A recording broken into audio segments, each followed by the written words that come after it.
2023 is over and a new year has begun. You probably have a whole list of New Year's resolutions, such as going to the gym and shrinking that inner tube, which has gotten more enormous thanks to all the Christmas cooking you shoved down your pie hole. And you probably swore to treat your family and friends a lot better. Well, you can add one more New Year's resolution to your list. Hi, SA here, and when I'm not sounding like a complete knucklehead on the computer, I'm also a published author, and I have a deal for you. Remember to get your copy of Glitch, a precarious duo, and its sequel, Glitch, The Future is Unwritten. You can get them on either Kindle or paperback. Both are available at Amazon, Barnes & Noble, and other fine bookstores. The links are down below in the description. You will enjoy this crime thriller tale of a kidnapped teen model and a reluctant jewel thief who are on the run from the law while on the treadmill at the gym. And I'm not just some one-hit wonder either. I have more books coming down the pike, so as long as I don't die in my sleep. Stuart? Stuart?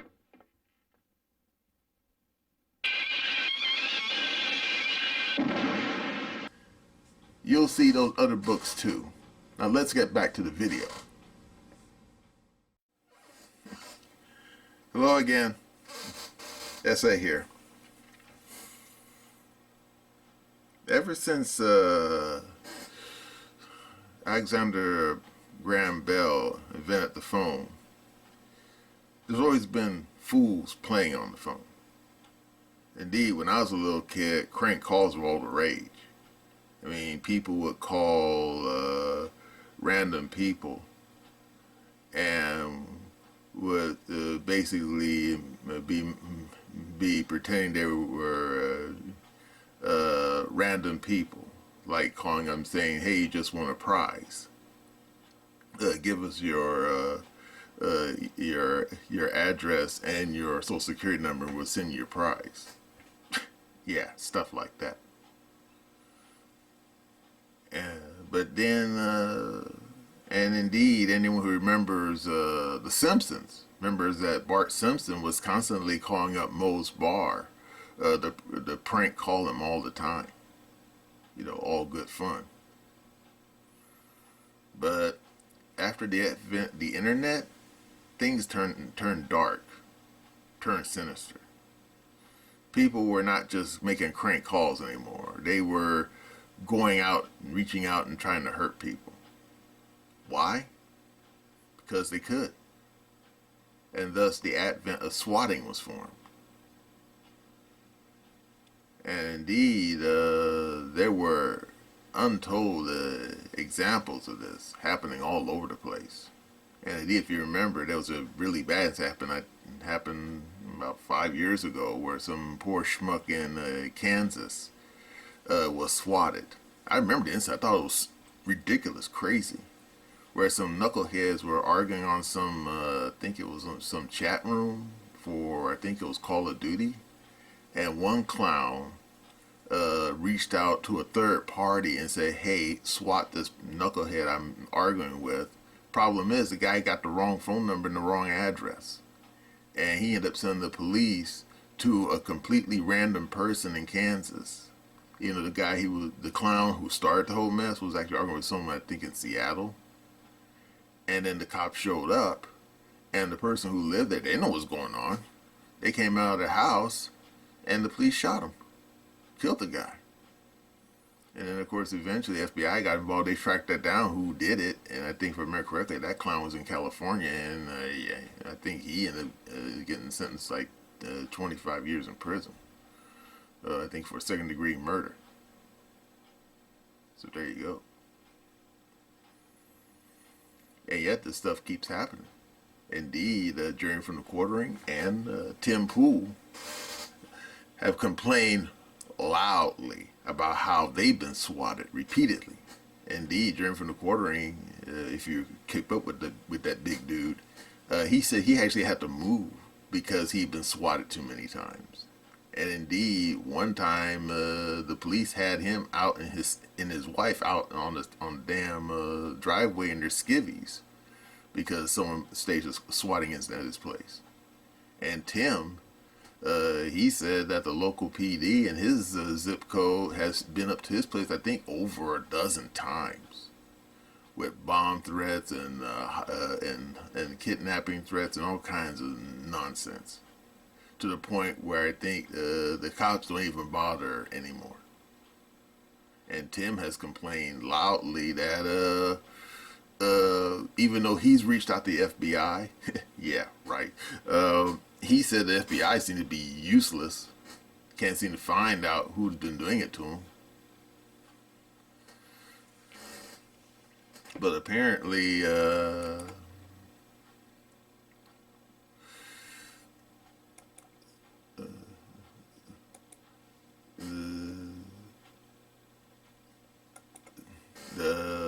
TV news recently mentioned that a new clown has been discovered swatting people.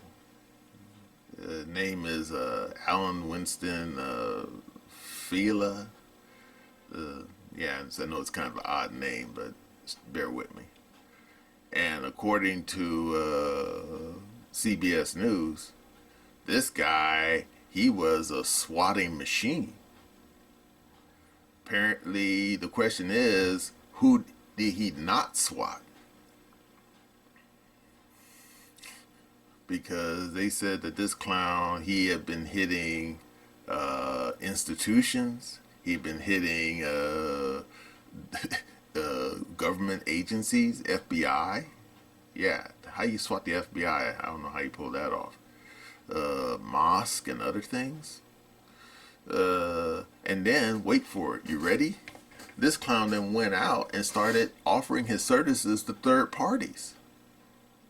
Yeah, apparently he was using, I guess he would put his information out on various blogs, like Reddit or something like that, or 4chan, offering his services. And he would use screen names lifted from the Lord of the Rings. Yeah.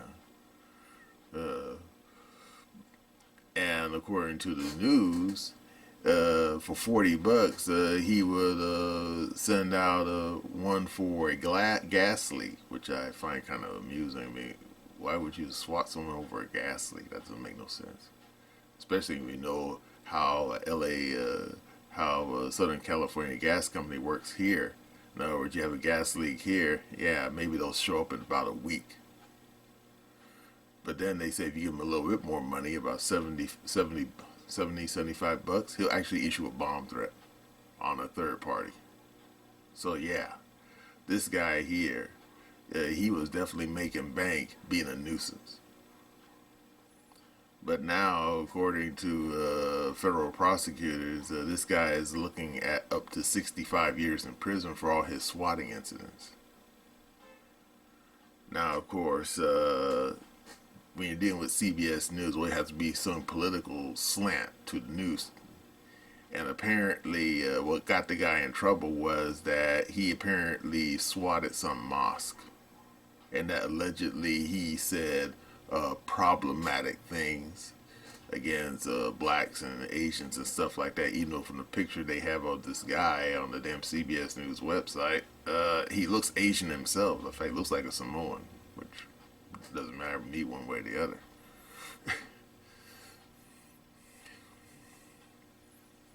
But then you say, well, don't they have various electronic means to stop this kind of thing? Well, you think they would. I mean, they even have caller ID since the 20th century.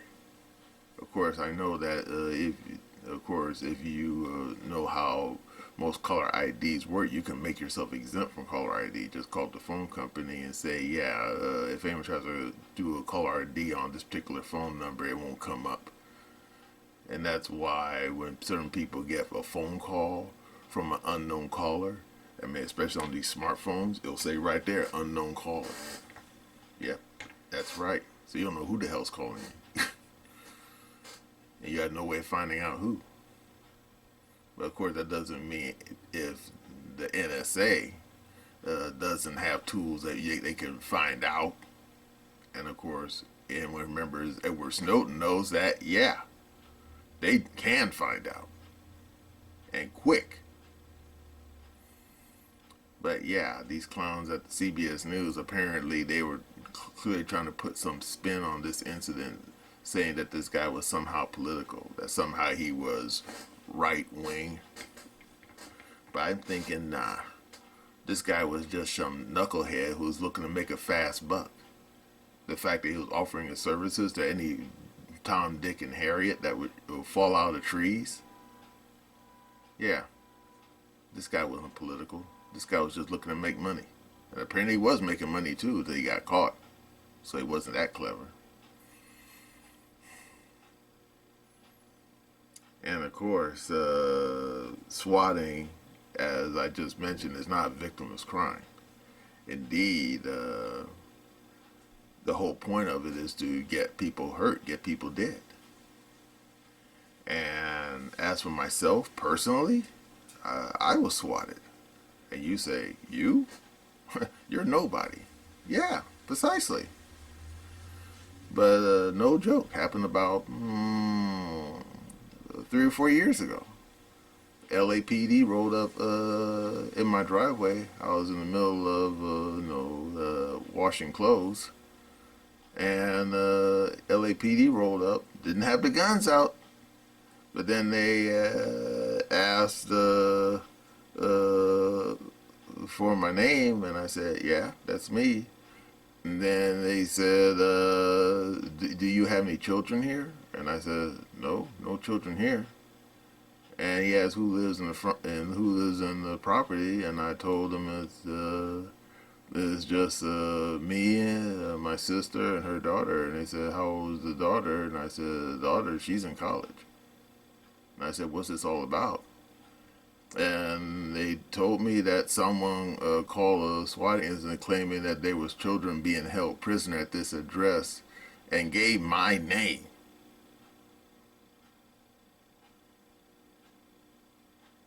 And I said, okay. And I said, did you guys trace back the phone call? And the boys in blue didn't answer that question. But at that point, I think they probably realized that they were basically that this was a swatting incident. And before he even asked, no, it wasn't actually a SWAT that showed up. It was just regular boys in blue. Yeah, 2 police cars. And of course, they didn't have the lights and sirens going. They just kind of rolled up. So I guess they kind of half knew that the phone call they got was probably bullshit.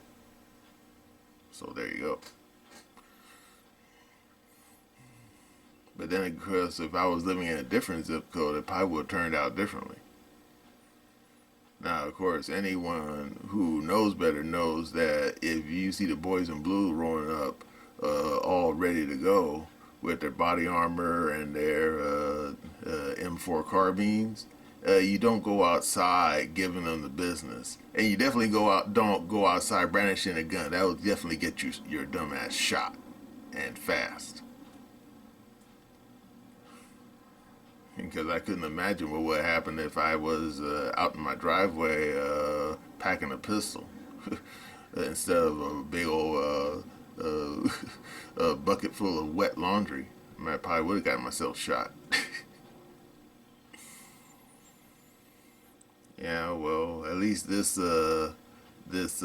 Allen fool is going to be sitting in a long stretch in some cage somewhere.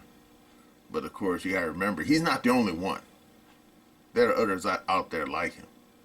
They just caught this one. Now, does that mean that Jerry from the Quartering or even Tim will have the swatting incidents diminish at their zip codes? Just have to wait and see. But at least the boys in blue are finally taking this shit seriously, and are now, I guess, cracking down on these knuckleheads.